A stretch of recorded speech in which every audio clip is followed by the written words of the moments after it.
नमस्कार दोस्तों, ये हमारा जो सीडीपी का श्रृंखला चल रहा है जिसमें हम लोग 30 क्वेश्चन डिस्कस करेंगे और 30 क्वेश्चन में देखते हैं आप कितना सही करते हैं, आप अपना स्कोर ये बताइए। तो चलिए शुरू करते हैं। सबसे पहले 30 क्वेश्चन श्रृंखला, इसमें देखते हैं पहला क्वेश्चन है सीडीपी का, वह अवस्था जिसमें बच्चा एक बच्चे को दूसरे को ले जाने पर भी याद रखता है कि वह वस्तु अस्तित्व में है कहलाती है।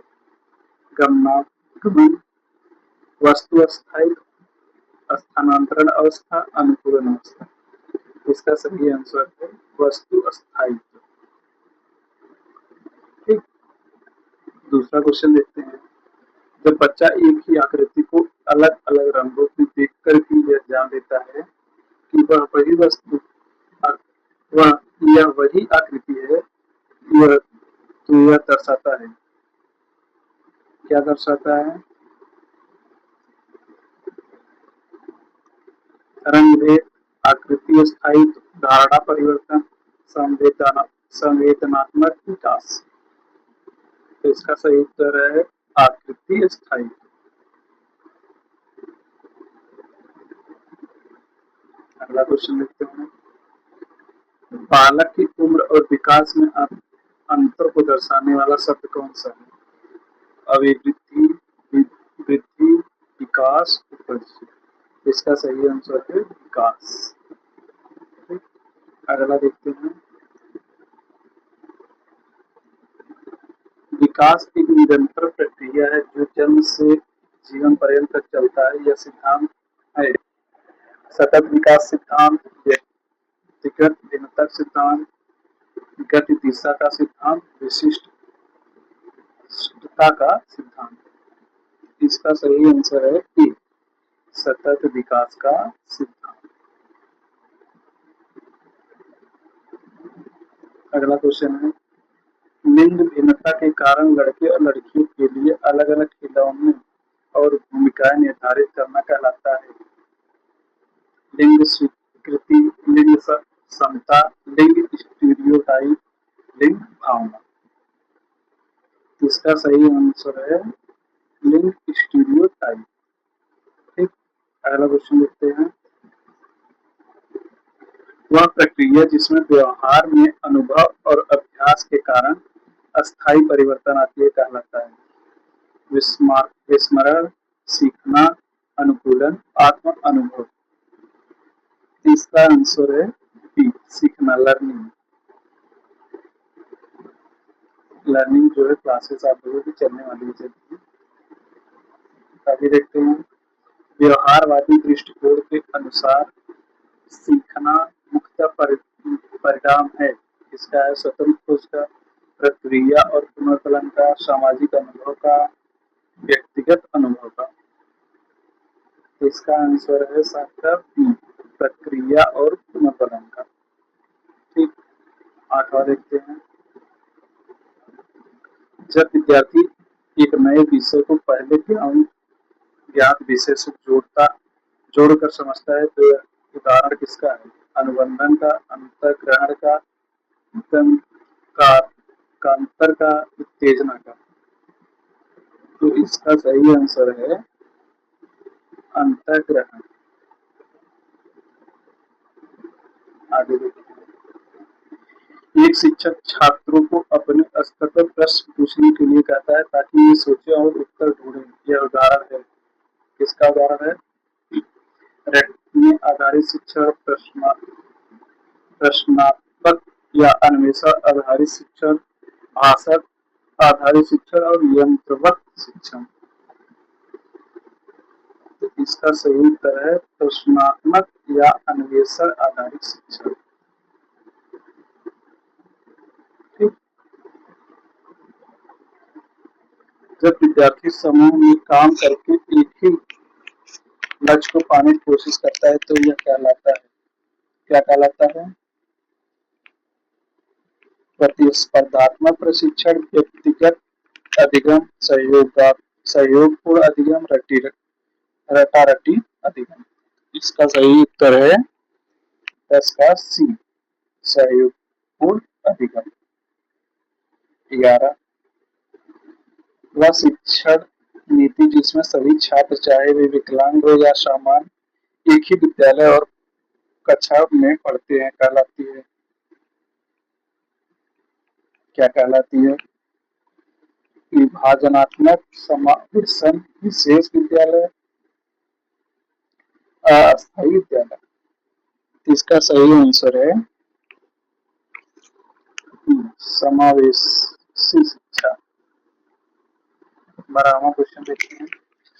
अगर किसी बालक को गणितीय गणना में लगातार कठिनाई होती है तो यह संभावित रूप से किस विकार समूह का हिस्सा हो सकता है? Dyslexia, dysgraphia, dyscalculia, dyspraxia. तो 12 का आंसर है सी, डिस्कैल्कुलिया। ये क्वेश्चन इससे पहले जो हम लोग किए थे उसमें आया था। 13वां क्वेश्चन है वह विकार जिसमें व्यक्ति को शरीर की स्थिति और हलचलों को नियंत्रित करने में कठिनाई होती है क्या कहलाता है? याददाश्त, डिस्पेक्सिया, अवधान, अल्पता विकार, दृष्टिबाधिता। इसका आंसर है डिस्पेक्सिया। ठीक, आगे देखते हैं 14वां क्वेश्चन। एक श्रवण बाधित बालक के साथ शिक्षण के लिए शिक्षक को निम्नलिखित में से किसका अधिक उपयोग करना चाहिए? जात आधारित आदेश, दृश्य संकेत, चित्र विस्तृत, लिखित निर्देश, केवल मौखिक व्याख्या, ध्वनि प्रधान वातावरण। इसका सही आंसर है बी, दृश्य संकेत, चित्र और विस्तृत लिखित निर्देश। 16वां 15वां है विशेष आवश्यकता वाले बालकों के लिए व्यक्तिगत अध्ययन योजना आईईपी का उद्देश्य क्या है? उन्हें मानक कक्षा से अलग रखना, उनकी विशिष्ट आवश्यकताओं के अनुसार शिक्षण योजना बनाना, उनके लिए अलग उच्च अंक मानक निर्धारित करना, उन्हें केवल सहायक कार्यदाता पर निर्भर करवाना। तो इसका सही आंसर है बी, उनकी विशिष्ट आवश्यकता के अनुसार शिक्षण योजना बनाना। आगे देखते हैं। जीन पियाजे के अनुसार जन्म से 2 वर्ष तक की अवस्था कहलाती है औपचारिक संक्रियात्मक अवस्था, पूर्व संक्रियात्मक अवस्था, शुद्ध संवेदी गामनात्मक अवस्था, मूर्त संक्रियात्मक अवस्था। इसका सही उत्तर है सी, विशुद्ध संवेदी गामनागमन अवस्था। 17वां देखते हैं। लेव वाइगोत्स्की का ज्ञान प्राप्ति के लिए केंद्रीय विचार क्या है? आत्म अनुभव, सामाजिक अनुयोगी और सहायक सहायक शिक्षण। इसका फुल फॉर्म है जॉन प्रॉक्सिमोडल डेरा। तो इसका सही आंसर है अगला अनुबंध और रट्टी रटाई शिक्षण। इसका सही आंसर है बी। अगला देखते हैं। ऐसे बालक जिनकी बुद्धि लब्धि आईक्यू लगभग 130 या उससे अधिक होती है उन्हें क्या कहते हैं? मंद बुद्धि, प्रतिभाशाली, औसत बुद्धि, विकलांगता। इसका सही आंसर है प्रतिभाशाली बालक, जो गिफ्टेड स्टूडेंट। अब 19 नंबर। जब गिफ्टेड बालक को उसी विषय पर अधिक गहराई और अतिरिक्त गतिविधि दी जाती है तो यह नीति कहलाती है त्वरण, समृद्धिकरण, अलग अलग विषय लेना, अतिरिक्त समय देना। तो इसका आंसर है बी, समृद्धिकरण। 20वां है ऐसे विद्यार्थी जिनके लिए पढ़ने लिखने और गणना में सामान्य से अधिक कठिनाई होती है किंतु आईक्यू सामान्य होता है वह उदाहरण है। किसका उदाहरण है? मंदबुद्धि बालक का, सामान्य बालक का, सीखने की विकृति वाला बालक या प्रतिभाशाली बालक। इसका सही आंसर है सी, सीखने की विकृति वाला बालक। आगे क्वेश्चन देखते हैं। जब शिक्षक नियमित रूप से छात्र की गतिविधि या प्रगति का अवलोकन करके उसके आधार पर पढ़ाई की योजना बनाता है तो यह क्या कहलाता है? निर्माणात्मक मूल्यांकन, अंतिम मूल्यांकन, बाह्य मूल्यांकन, प्रतियोगी आधारित मूल्यांकन। इसका सही आंसर है ई, निर्माणात्मक मूल्यांकन। 22।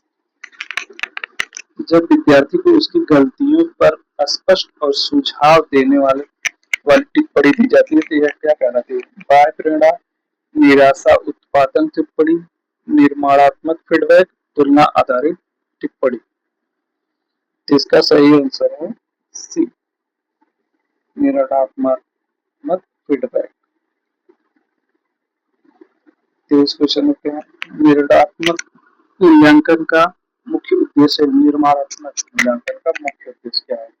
अंतिम अंक निकालना, केवल सफल और असफल छात्रों को अलग करना, छात्र की प्रगति के आधार पर शिक्षण योजना बनाना, केवल दंड आधारित मूल्यांकन। इसका सही आंसर है सी, छात्र की प्रगति के आधार पर शिक्षण योजना बनाना। जब विद्यार्थी अपने काम को दोबारा देखकर उसमें सुधार करने की कोशिश करता है तो यह दर्शाता है आत्म निर्देशित अधिगम, रटी रटाई अधिगम, अनैच्छिक अधिगम, बाह्य निर्देशित अधिगम। इसका आंसर है आत्म निर्देशित अधिगम। ठीक, आगे देखते हैं 25 नंबर। इसमें क्या है? जब शिक्षक छात्र को बिना उसे दंड या डर दिखाए प्रेरित करता है तो यह उदाहरण है किसका? बाह्य आधारित प्रेरणा, आंतरिक प्रेरणा, बाह्य प्रेरणा, प्रतियोगिक आधारित प्रेरणा। तो इसका सही आंसर है बी, आंतरिक प्रेरणा। आगे देखते हैं 26 नंबर। मास्लो ने आवश्यकताओं को किस रूप में वर्गित किया है? 4 समूह, 6 समूह, 5 समूह, 2 समूह। इसका सही आंसर होगा 5 समूह।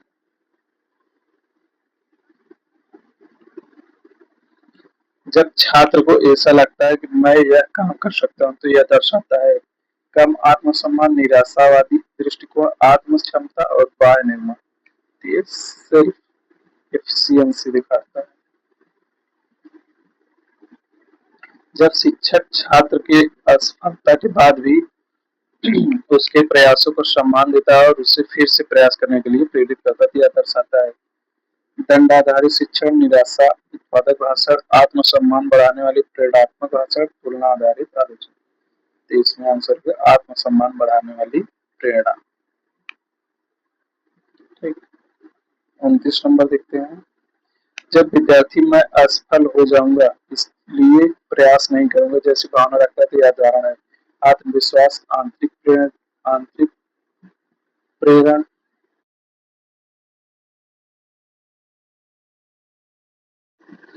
इसका सही आंसर है निराशावादी आत्म निर्धारण। लास्ट क्वेश्चन देखते हैं। लास्ट क्वेश्चन है एक उत्तम कक्षा वातावरण बनाने के लिए शिक्षक को किस प्रकार की भाषा का उपयोग करना चाहिए? अपमानजनक और तुलनात्मक, निर्णायक और दंडात्मक, समर्थन, स्पष्ट और सम्मानपूर्ण, चुप और अनदेखा। तो इसका सही आंसर है सी, समर्थक, स्पष्ट और सम्मानपूर्ण। तो आप अपना स्कोर बताइए, कितना स्कोर 30 में से कितना स्कोर आपने प्राप्त किया है? उसके बाद अगला जो है 30 में से कितने आपके आए हैं? फिर अगला कल ऐसे डेली डेली आपका 30 क्वेश्चन श्रृंखला चलेगी। अगर आप लोग यूपी टेट तैयारी करना चाहते हैं तो इसी यूट्यूब चैनल पे जो है फ्री में जो है पढ़ाया जा रहा है, आप उससे जुड़ सकते हैं और उसका लाभ ले सकते हैं और चैनल को सब्सक्राइब कीजिए। धन्यवाद।